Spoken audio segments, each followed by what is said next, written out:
You got online and they ran out of sandwiches. They have sandwiches.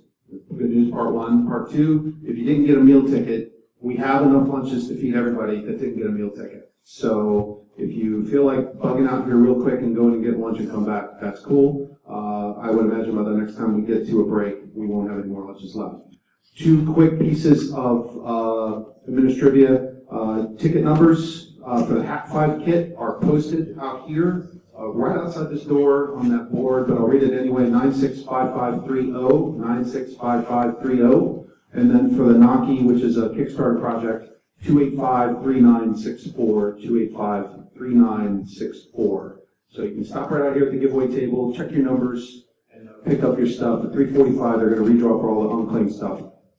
All right, so it's my, this next speaker's, I just met one last night, but one of the speakers here, one of those guys that you really wanted to meet early in your career, and I had the fortune of meeting him, which was really good. But I wish it was 10 years ago, because he's really a great mentor and really just a fantastic leader in this business.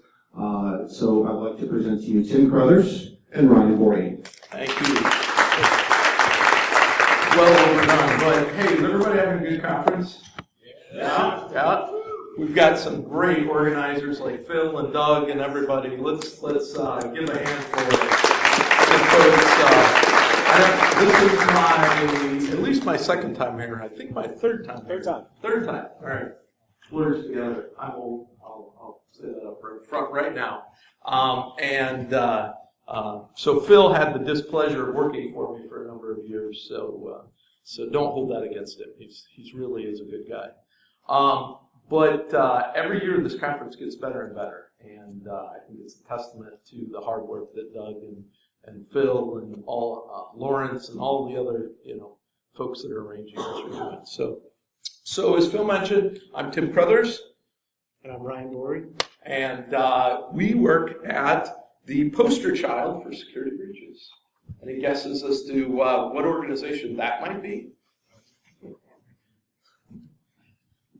Come on, you can spit it out. It's good. Target, exactly. We are post-breach. Our job is to make sure 2013 doesn't happen again. But one of the things that we've been working on is just lots and lots of ways to tackle stuff. And one of the things, unless you've been living under a rock, right, as the prior speaker highlighted, right, the ransomware has just absolutely exploded.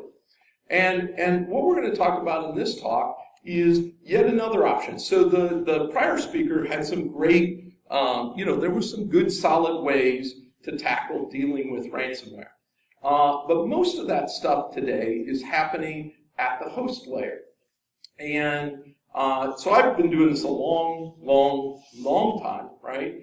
And I like ruining bad guys' days. So I've done red, I've been on the offense, but I love blue. I love defense. To me, defense is much more interesting. It's much harder, and thus ultimately much more worth doing, in my opinion.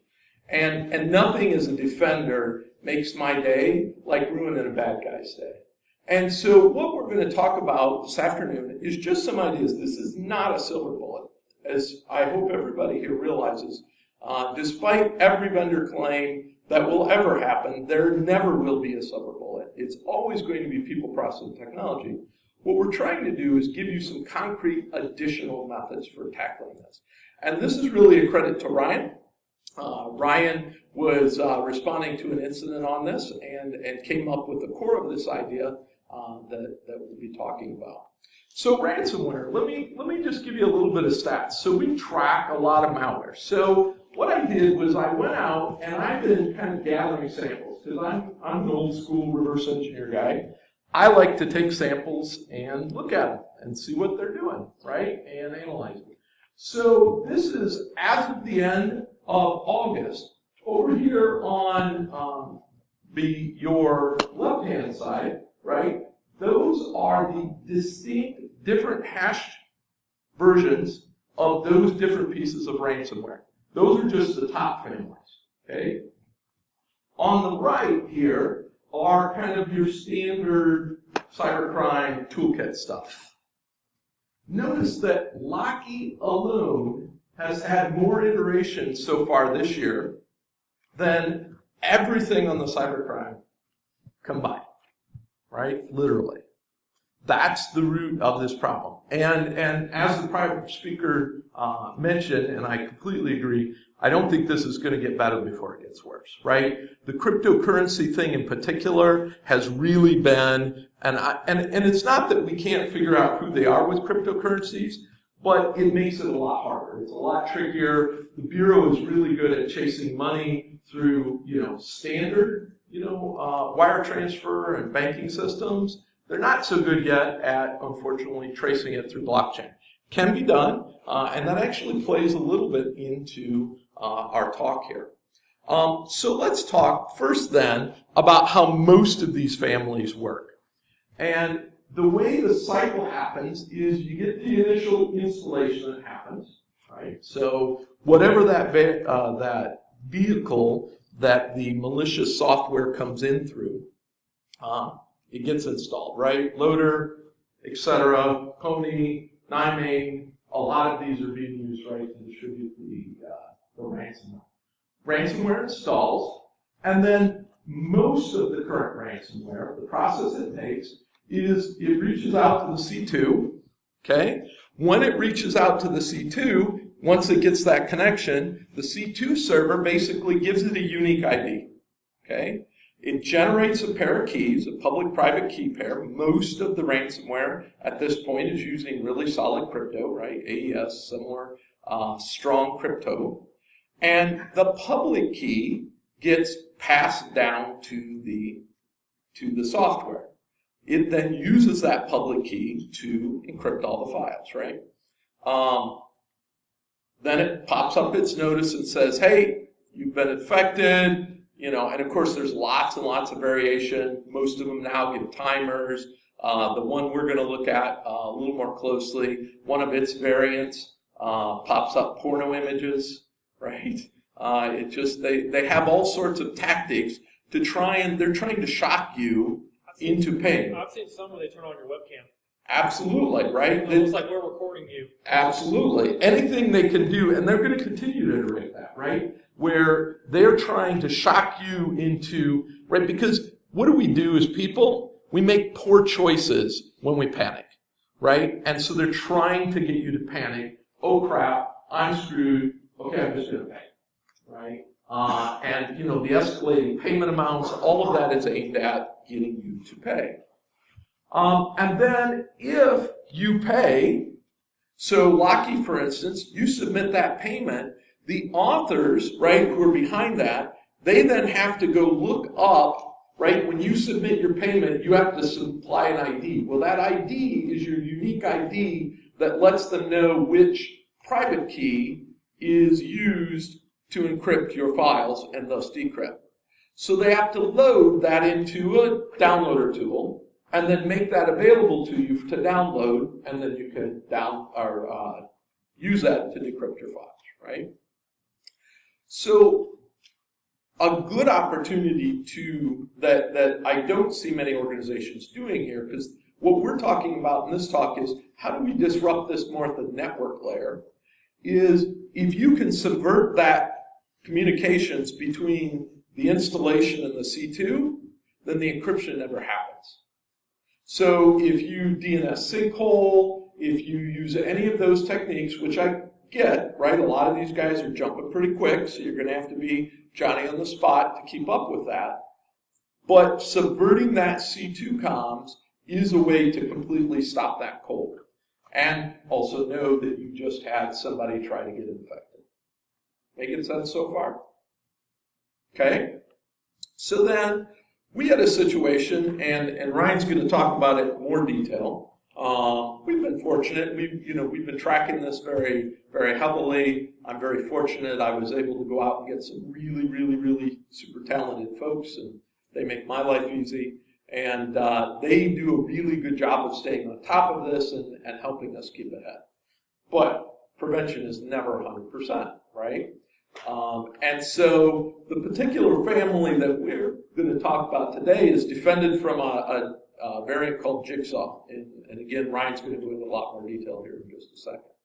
But Jigsaw is what I would call a more typical evolution, and I'm hoping that this is a route that a lot of the bad guys take.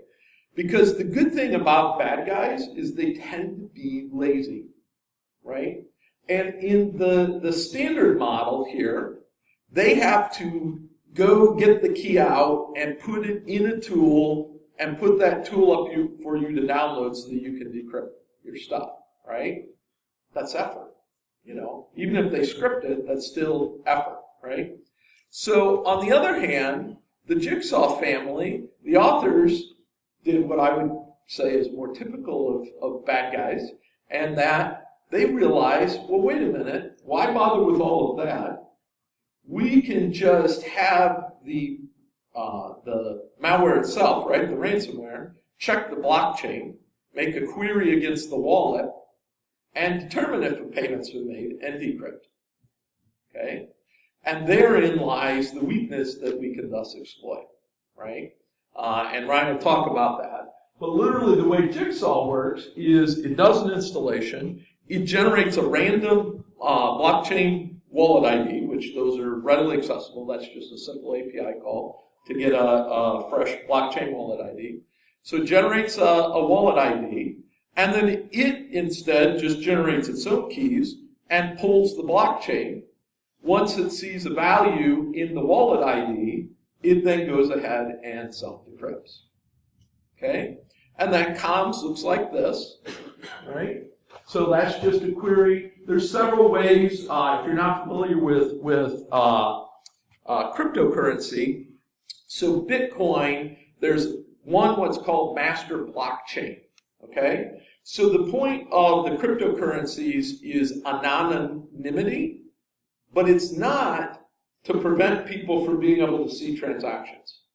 Part of the transparency around the cryptocurrency is transparency. Matter of fact, there's a talk going on during this slot that I'm looking forward to seeing on YouTube, talking about analyzing the transactions in the blockchain, right? You can go out and look at the blockchain, which, by the way, is a really good way of tracking how successful a lot of these ransomware actors are, because they put their wallet IDs in the ransomware stuff.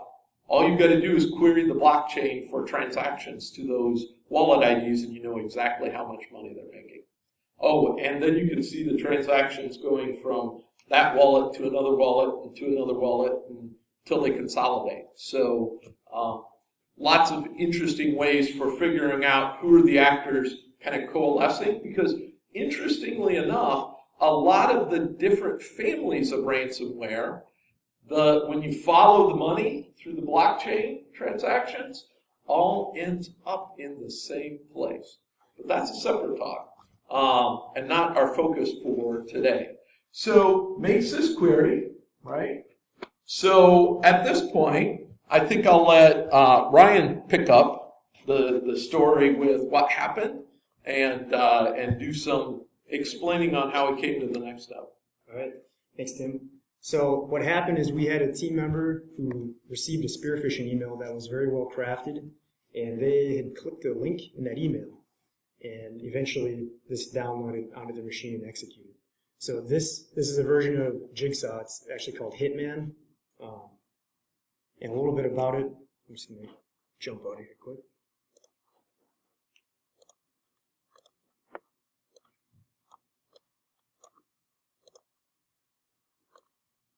I should mention Ryan's one of our triage analysts in our CSERT that does reversing cores. Yeah, sorry, I should probably. Yeah. So a little background. I worked at the state of Minnesota doing IT for a couple of years, and then I've been at Target now for about a year and a half, and recently started doing malware analysis. So what caught my interest in this was that we had a single host get infected, and we were able to successfully decrypt it. Oh, Gotta move it. I don't have it actually up. I'm just going to actually, so for this demo. A little more. Yeah, almost, there you go. Oh, did it go back to or extended? Okay. All right. So I'm going to actually execute this while I talk a little bit, just because you'll see that it prints out, when you've been infected with ransomware.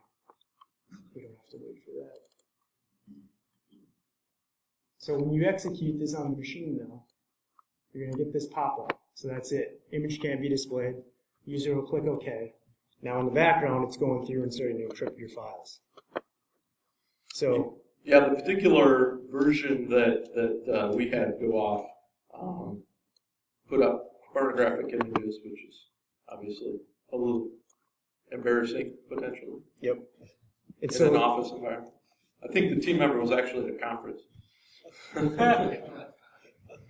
So what I did for this presentation is I just graded out, I removed that image, so you're not going to see a whole lot. You'll see the text scrolling across, but you'll get the gist of what happens. We figured we'd try not to offend everybody by showing inappropriate images. So this is written in .NET, and it is slightly obfuscated. Basically all the function names, you can't really make sense of them, they're kind of gibberish, but most of the functions you can see. So what I started doing, let's bring this over here so you can watch it. What bothered me was that, okay, so we had a single host get infected, and so I started thinking, what if this would have happened on a larger scale? Like how would we respond to this quickly? Because it did take us some time to get the files decrypted and re-image that machine, have the team member get a new machine, get the files back on. Yeah, so we should interject here, right? Important thing to understand, there's decryptors available, right? Because this tool, keeps the private, the secret key essentially on the local host, there's tools to go out and extract. The challenge with that approach, right, is that you have to do a new version for every iteration. So every time the bad guys iterate a new version, we've got to go out and build a new decryptor, right? We have to figure out, okay, where are they storing the key specifically in this new version, et cetera. Totally decryptable, right? We decrypted it. But to Brian's point is, how do we do this at a bigger scale, right? How do we do this so, say 1,000 people got this at once? We can decrypt across the entirety of those rather than on a one-by-one basis. Keep going. And so, sorry. It's all right. So this particular piece of ransomware, there's a lot of, so what I look for when I'm doing analysis, especially on this, was like, how can I exploit this piece of ransomware? Like, initially what caught my attention is that there was no call out, and so when I analyze this, I'll check for network traffic to see what's going on. I didn't see anything. The only option you'll see here soon is you get a pop-up saying, I submitted my payment, so I'm like, okay, well, let's see what happens, when we click that to see what kind of traffic we get. That PCAP capture that you guys saw was that traffic. And so what I realized was like, well, this is clear text. It doesn't look like it's doing any sort of encryption for the communication to that site. And so I was like, well, this might be pretty straightforward as far as decrypting it. So I had to dig in to the .NET assembly and figure out exactly how it was working and some things I noticed for that. So after this counts down, you can kind of see it. So you get an hour's time to pay. If you don't, it says it's going to delete 3 files. I did confirm that it will. The other thing to consider when you get hit with ransomware is, what do you do in that situation? So this one in particular, if you restart the machine, there's a check that'll check to see if it did run, which there's a file on the system that gets dropped that literally is just going, checking for that file, checking to see if there's value in there, and it goes, oh, it ran. So if it detects that and you restart this computer, it's going to delete 10,000 files. Or sorry, 1,000 files. 1,000 files. Every time you restart. And it encrypts up to 10 million bytes, or 10 meg file basically. So it does have some limitations. It's basically going through and looking for common files like Word docs, Excel docs. It'll encrypt temp files. I can actually just switch this real quick.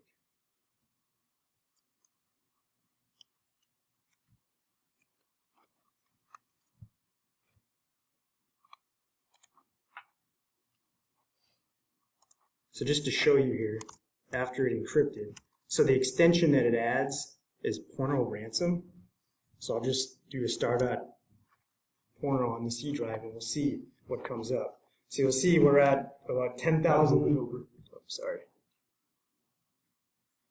Oh, and that's the other thing. So when this team member got this, It's not very crafty in the sense that it like actually locks your screen. You could drag this and move it out of the way, but all this gray was basically adult content.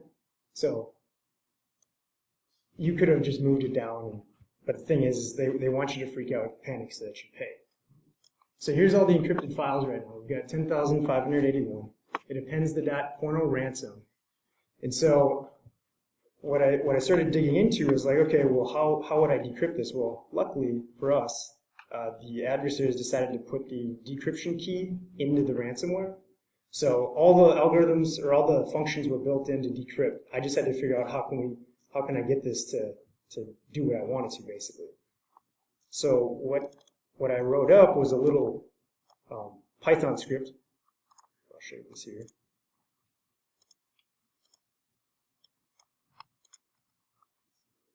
Yep, I gotta drag it over. And I'm using a mini web server. It's just, I wanted something really quick on the host. When you maximized it, moved it up. All right. Screen resolution is hard.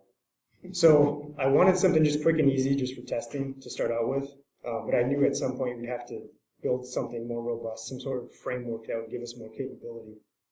And basically what it does is I edit the host file to redirect traffic, and you could implement this other ways too. Redirects traffic to the domain that's going to call it to, which is the btc.blocker.io, back to the host. And then I created a web structure for that, so that when it asks, or when it requests the file, it'll basically grab those files and then reading that JSON content. So that blockchain.io is just one of the many publicly available sites for querying the blockchain, for querying wallet IDs, right? And so what we realized with this approach is it's much more broad. So over the last several weeks, we've been testing, and I have yet to find a version of any of and there's several variants already of the Jigsaw family, the Hitman, the Porno, the et cetera, and this works for all of them. And what happens is you can just say, redirect. In this case, this is the prototype version. We'll have a version 2 that's up here, probably posted later this week, which is a little more extensible, so you can run it on any platform. So easily redirecting, just do a DNS sinkhole at the enterprise layer, right, to the little site, so it just returns the expected values for the API, because it's just a simple post, and Bob's your own. All right. So drag this over here. So it's pretty simple. So the host is infected right now, right? The files have been encrypted. So what I'll do is I'm just going to execute that jigsaw.py.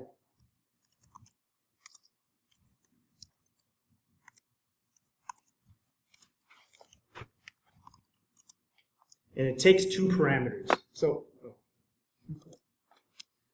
typing is difficult.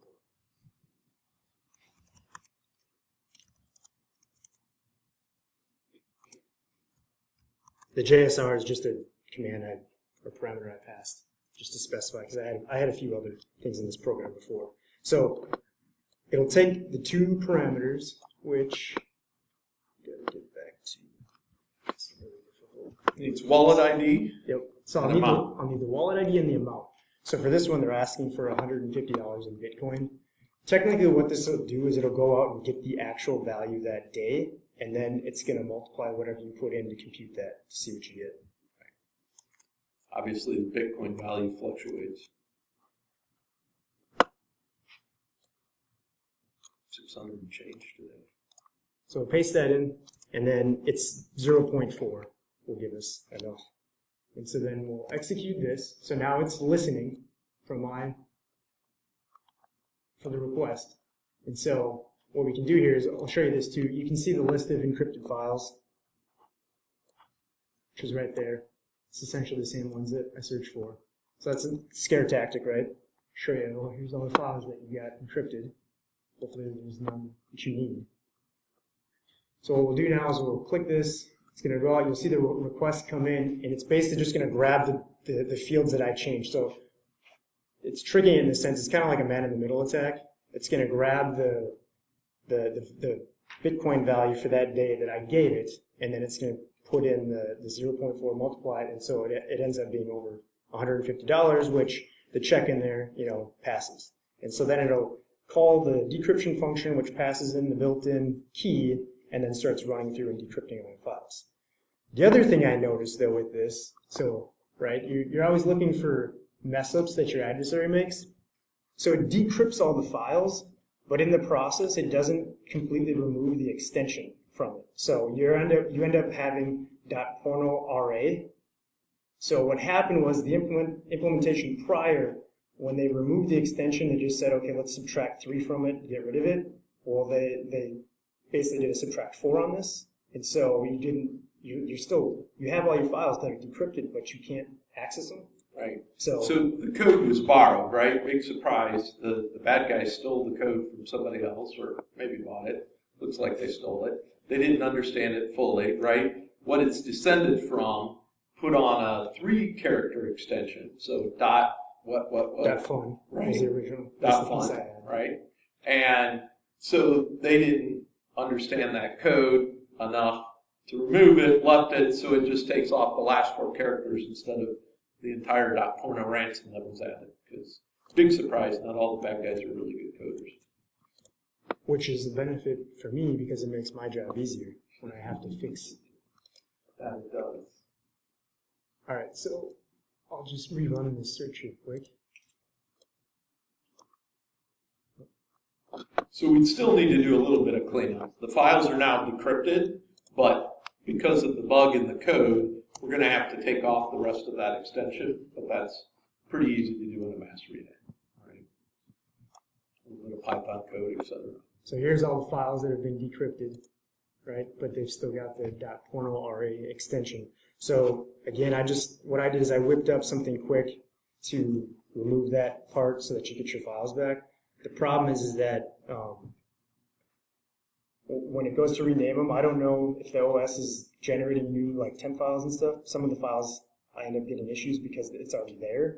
So I just have it write out to a file right now just to see which ones didn't actually get renamed. So toggle back to the deck if you would. Make sense?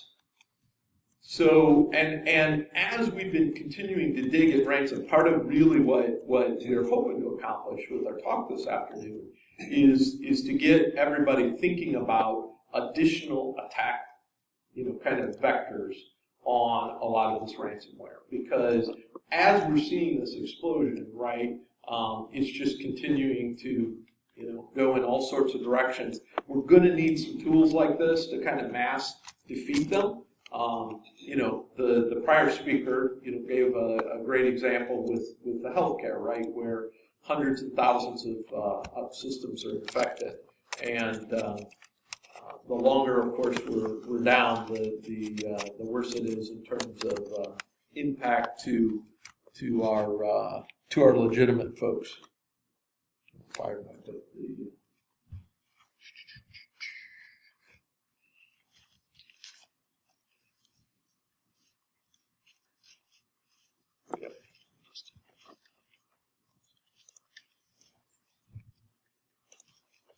All right, so what we're putting up is eventually there we go. So what we've created is a little tool that we've dubbed Subterfuge. We'll have it up on GitHub here shortly. We're again making it a little cleaner, etc. And like we said, the intent here, this really mainly works so far with the Jigsaw family, which is a bunch, to be clear. Certainly not as prevalent as Locky or some of the others. But in the sample we used, it just used a simple little DNS entry in the local DNS, right? Windows System32 etc DNS file. Redirect the URL it's going to loopback. We run this on loopback. It intercepts the API call, gives it what it expects so that it can self-decrypt.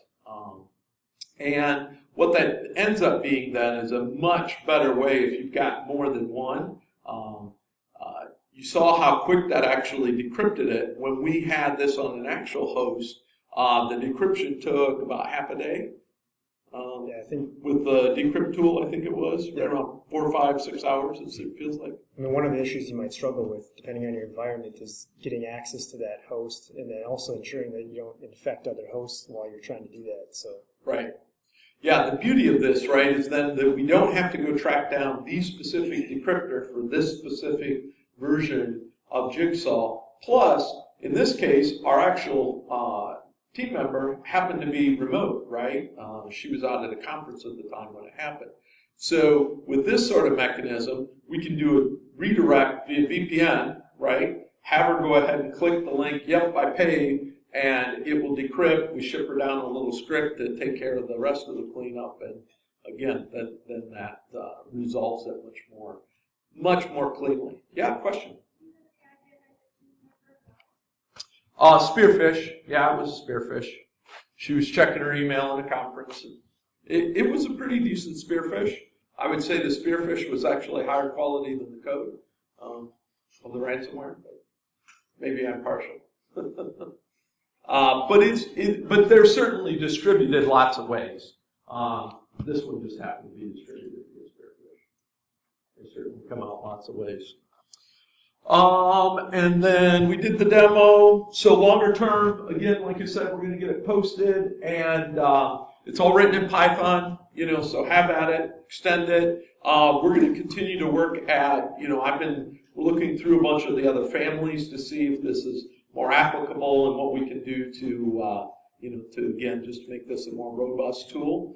But again, the real thing I'd stress is taking away that kind of approach that a lot of this malware can be attacked in ways where you can use the malware against itself. And in many cases, I think that's going to be a much more effective approach. So the next time you're dealing with one of these, think about that as an option, right? Look at those comms. Is there a way that we can trick it into, as long as the bad guy is only retaining the private keys, then our best bet is to sinkhole it, not let it communicate to the C2 in the first place. That will shut it down cold for the ransomware. But that's a bit of chasing the C2s, so that can be obviously problematic. Questions, thoughts, sir? So this particular instance of ransomware, it keeps the private key on the target machine. Correct. Are there instances that keep it on remote servers, and if so, what are sort of percentage-wise? How many do you have versus local? So great question. There absolutely are. So a lot of the takedown or takedown's not the right word. A lot of the free decrypt stuff that's been released has been released because what's been happening is a lot of our AV players, Microsoft also has really been working hard at this, are working with law enforcement. They'll get proof so that they can get so law enforcement can issue a warrant and take the server so they can collect the keys off of that. But of course, that's just induced the actors that are doing this to, move their hosting to non-extradition countries where we don't have law enforcement access, or cooperative law enforcement access, I guess is. So there absolutely are.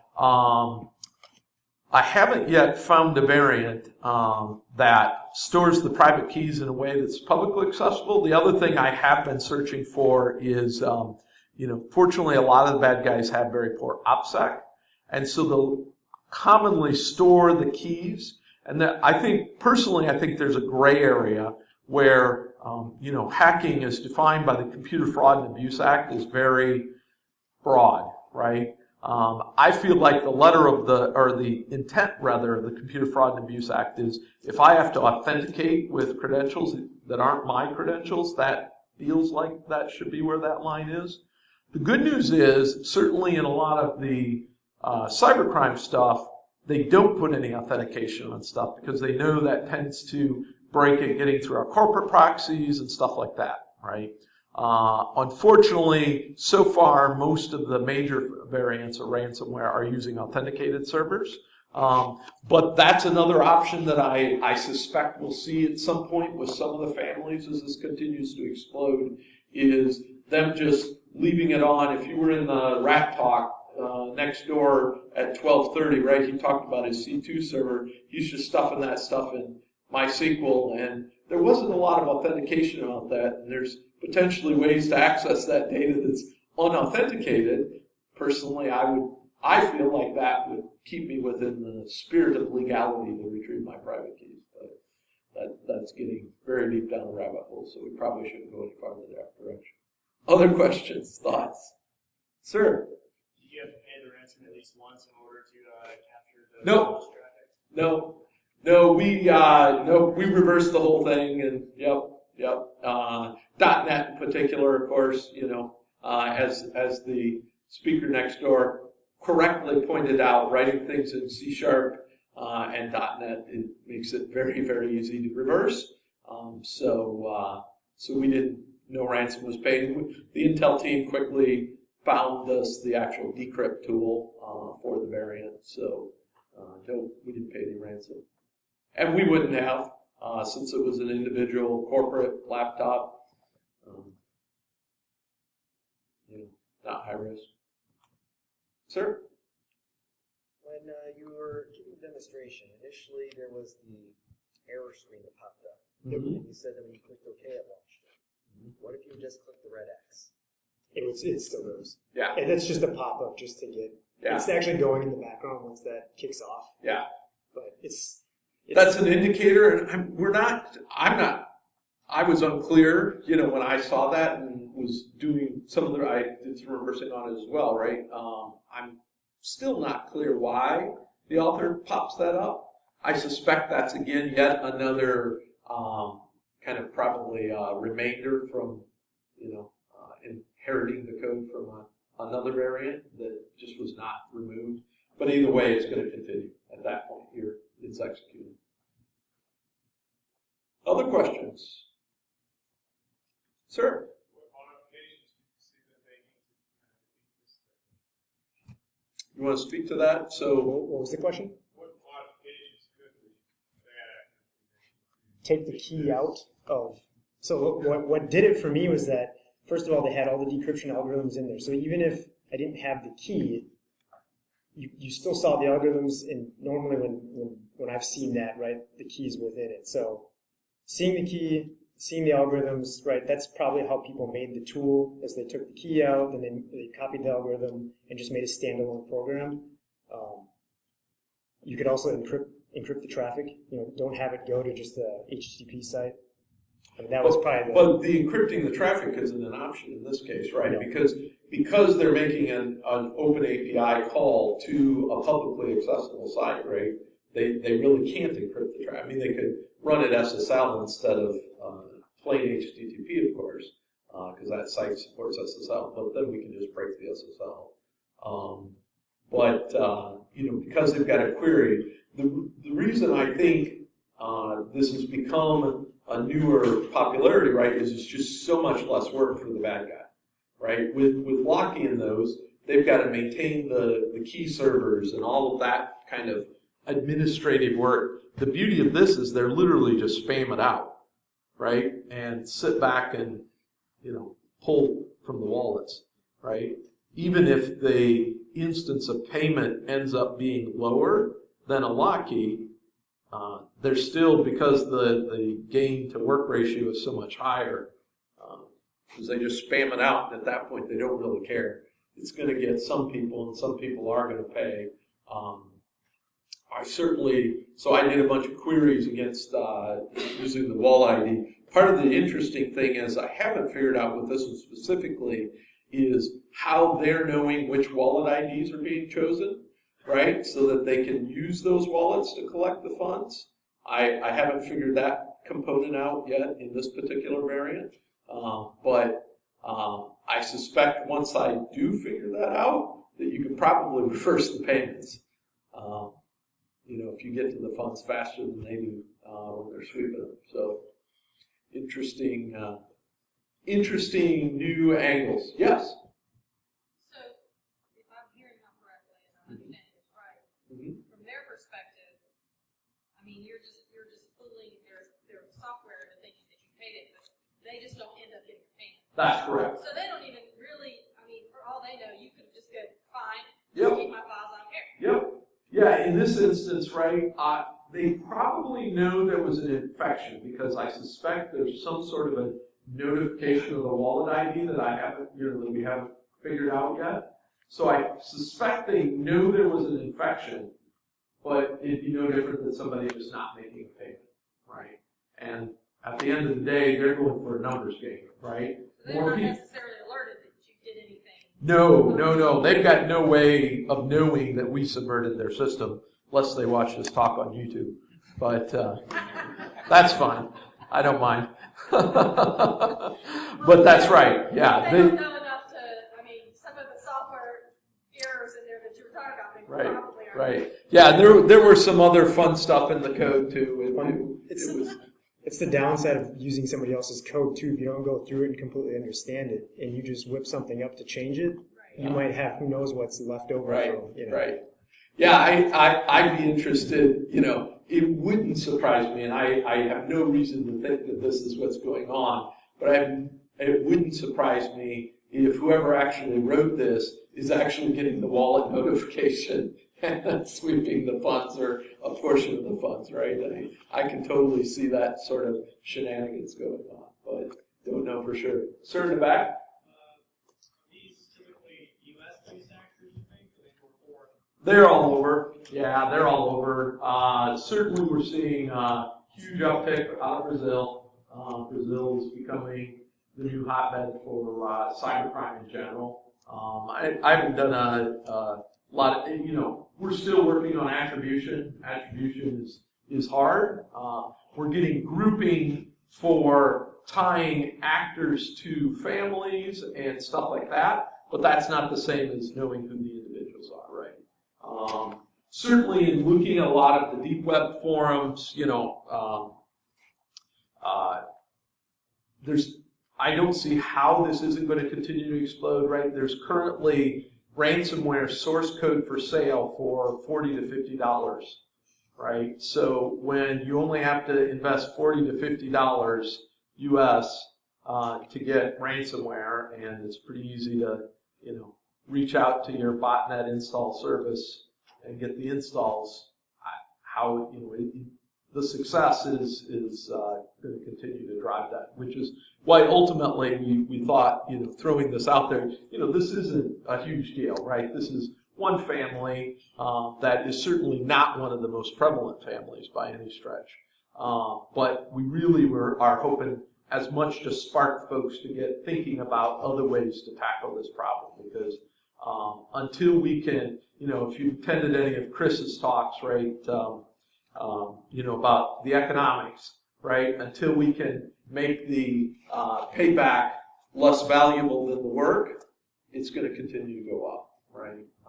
And so that's the tipping point. And I don't know how we can do that unless we can figure out some mass tools to, kind of target some of the stuff head first. Did you have a question, sir, earlier? I thought you raised your hand. I was just going to ask it, where will we find these on YouTube? For those of us that haven't been able to do these will get posted on YouTube, usually about a week out on Adrian's channel, right? Yeah, it will be in about a week.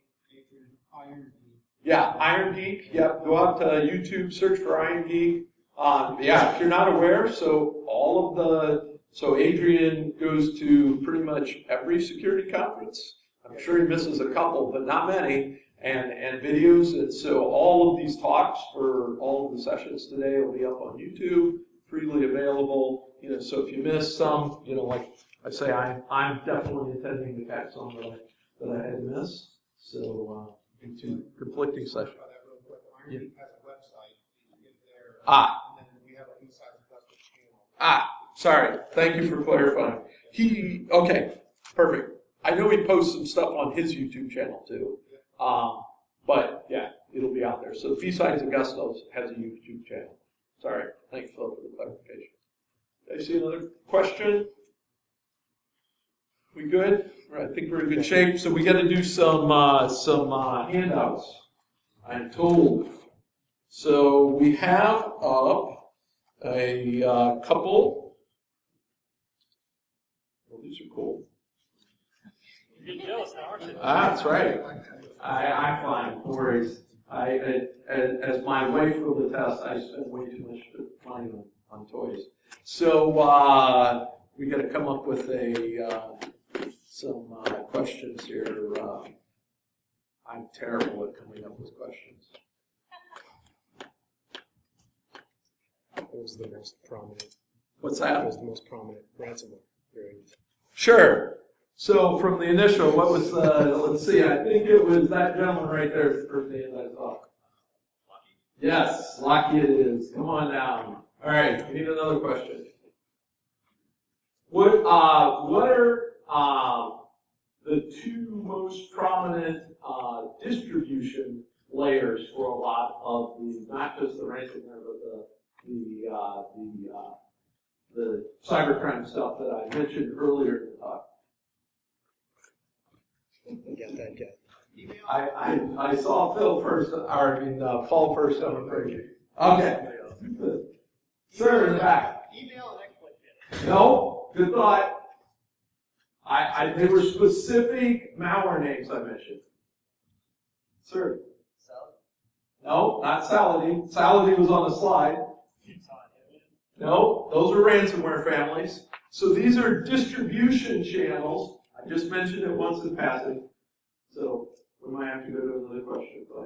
But if you're not aware of them, you should be aware of them because they're a couple of the things being used to distribute a lot of the maliciousness today. Go to takers. All right, Paul. Neckers and Anstor? No. You're not going to give me Neckers? All right. Nymane and Pony is the two I specifically mentioned, but that's close enough. All right, so we have two more.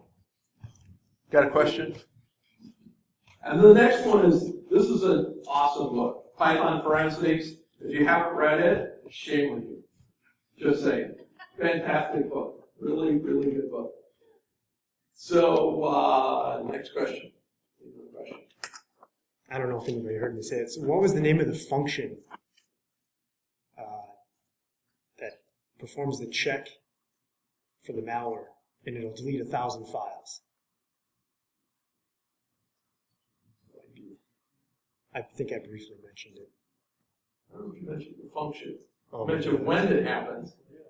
When does it happen? Restart. All right. And we have one more. We have a really cool set of lockpicks to give away. Gotta give me another question, right? I don't have any right now. What's I that? said I don't have any right now. You don't have any right now? What is Phil's alternate full name? Sir. Yes, Bill Plantamura. That's going to haunt Bill for a long time, for those of you who were well, thank you very much, everybody. I hope that has been useful, and look forward to the rest of your time.